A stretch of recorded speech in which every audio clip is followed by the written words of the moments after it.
Casi 40.000 marineros alemanes se embarcaron en un submarino durante la Segunda Guerra Mundial. Apenas unos 6.000 lograron volver. El resto quedó para siempre en el fondo del Atlántico, aplastados por la presión, calcinados en incendios, ahogados en la oscuridad o perdidos en un silencio eterno. Porque los U-Boot no solo eran cazadores de barcos enemigos, también se convirtieron en presas. Detrás de cada golpe certero había una tripulación que vivía en condiciones insoportables, donde cada inmersión podía convertirse en la última. Entonces, ¿cómo una de las fuerzas navales más temidas del conflicto terminó siendo también una de las más condenadas? La explicación está oculta bajo toneladas de acero, en tuberías que goteaban, en pasillos donde el aire apenas se podía respirar y en la presión brutal que podía partir el casco en un parpadeo. Esta es la aterradora historia de por qué el 91% de las dotaciones de submarinos alemanes jamás regresaron. Antes de empezar, considera suscribirte, aquí contamos los capítulos más oscuros de la historia. Décadas antes de que el mundo presenciara la Primera Gran Guerra, Alemania ya soñaba con combatir bajo las olas. Pero aquellos sueños iniciales se parecían más a trampas mortales que a verdaderas armas. En 1850,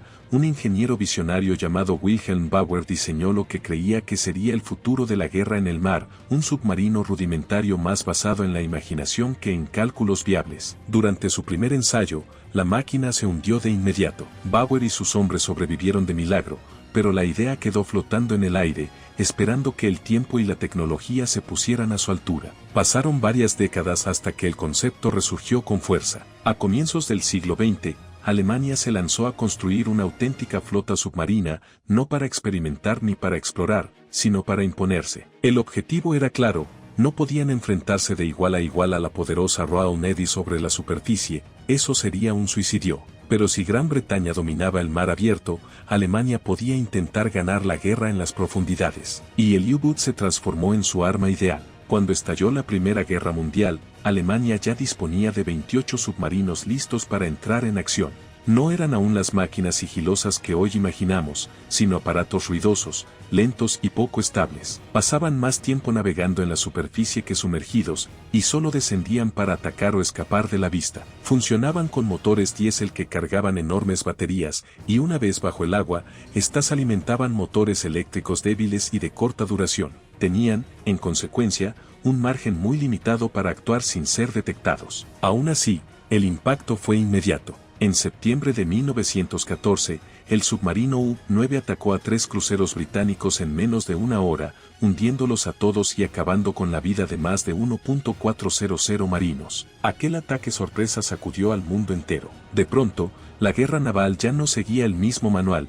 El enemigo podía emerger desde ninguna parte, golpear sin aviso y desaparecer bajo las olas. En un principio, los submarinos alemanes respetaban lo que se conocía como reglas de presa, un código casi caballeresco heredado de otra época. Emergían, detenían a un buque mercante, daban tiempo a la tripulación para escapar y recién después lo hundían.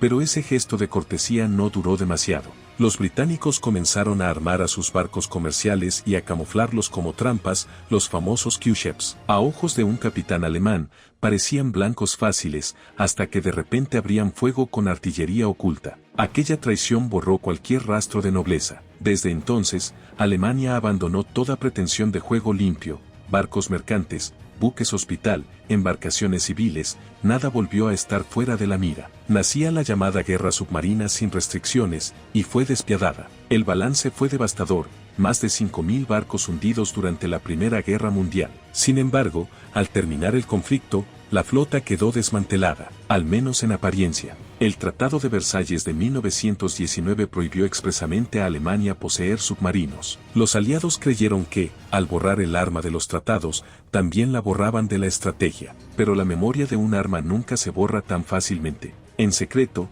la Marina alemana nunca abandonó sus planes. Camuflados en proyectos civiles y oficinas de diseño en países neutrales, comenzaron a producir submarinos para marinas extranjeras. Oficialmente eran exportaciones, en realidad eran ensayos para la próxima generación. Cada tornillo, cada válvula, cada pieza de casco reforzado era parte de un plan a largo plazo. Alemania no estaba esperando permiso, se estaba preparando para la próxima guerra. Cuando Adolf Hitler tomó el poder en los años 30, ya no hizo falta disimular.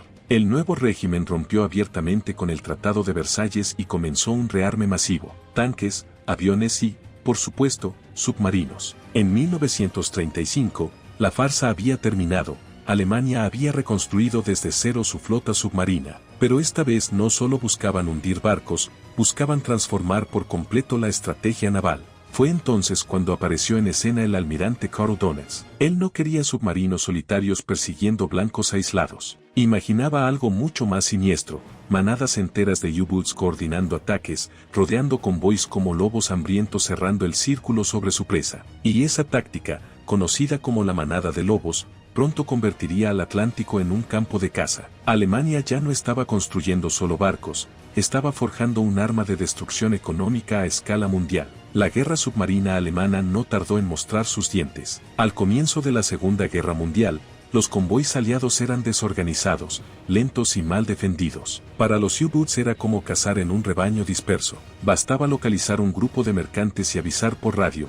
En pocas horas, más submarinos se reunían en torno al convoy, y de la noche a la mañana los mares se transformaban en una emboscada mortal. Torpedos que impactaban sin aviso, explosiones que iluminaban la oscuridad y barcos que se hundían en cuestión de minutos. El Atlántico se convirtió en una tumba flotante. La misión de los U-boats era clara: cortar el cordón umbilical que mantenía con vida a Gran Bretaña. El Reino Unido dependía de alimentos, petróleo, municiones y refuerzos que llegaban desde Norteamérica. Si Alemania lograba estrangular esa línea vital, los británicos quedarían aislados y debilitados. Y durante los primeros años, la estrategia funcionó. Los hundimientos se contaban por cientos, y cada tonelada de carga perdida era un golpe directo al corazón aliado. Pero detrás de la aparente gloria había una verdad siniestra: la vida a bordo era un suplicio constante. Un U-boat típico medía poco más de 60 metros de largo y debía alojar a una tripulación de más de 40 hombres. Los pasillos eran tan estrechos que apenas podían cruzarse dos personas. El aire era sofocante,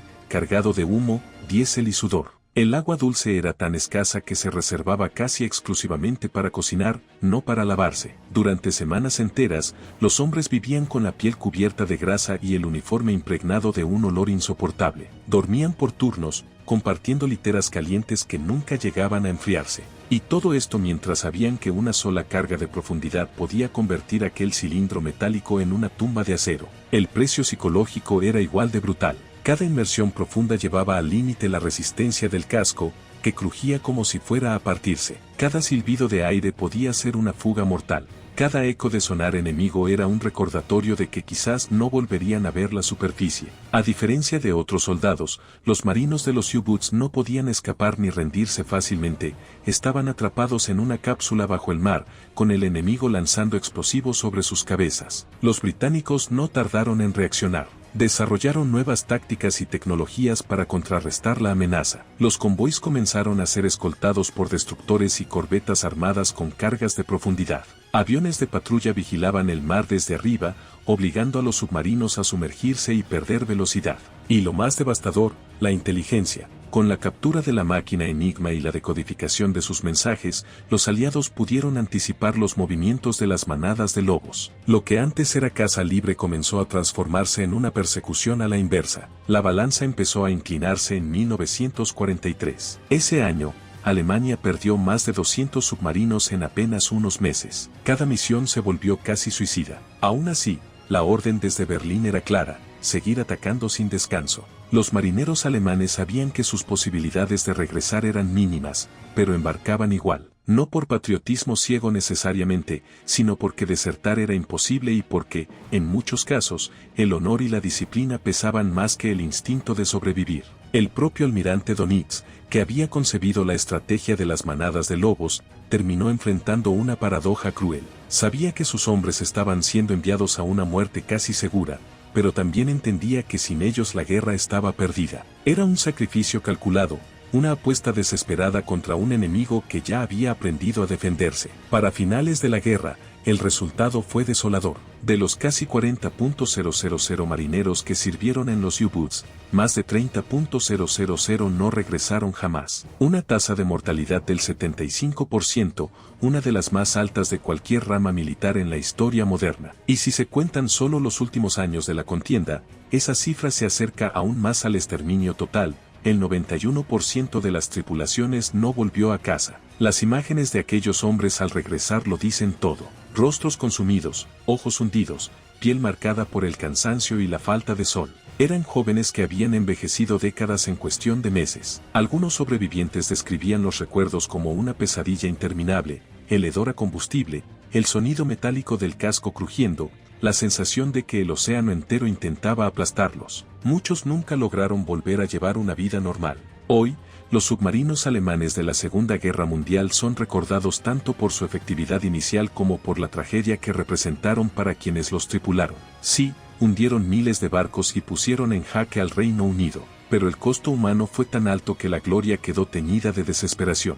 Eran cazadores y, al mismo tiempo, condenados. El legado de los U-Boots es una mezcla de admiración tecnológica y horror humano. Admiración porque, a pesar de sus limitaciones, se convirtieron en un arma revolucionaria que cambió la guerra naval para siempre. Y horror porque detrás de cada torpedo disparado había un grupo de hombres que, muy probablemente, no volverían a pisar tierra firme. La pregunta que queda flotando es inquietante: ¿valió la pena? Para la Alemania nazi, los U-Boots fueron una herramienta estratégica. Para sus tripulaciones, fueron ataúdes metálicos. Lo cierto es que, en el silencio de las profundidades, donde la luz no llega y el aire se agota, aquellos marineros enfrentaron un destino del que casi ninguno salió con vida. Y esa es la verdadera historia de por qué la fuerza más temida bajo el mar terminó siendo también la más sacrificada.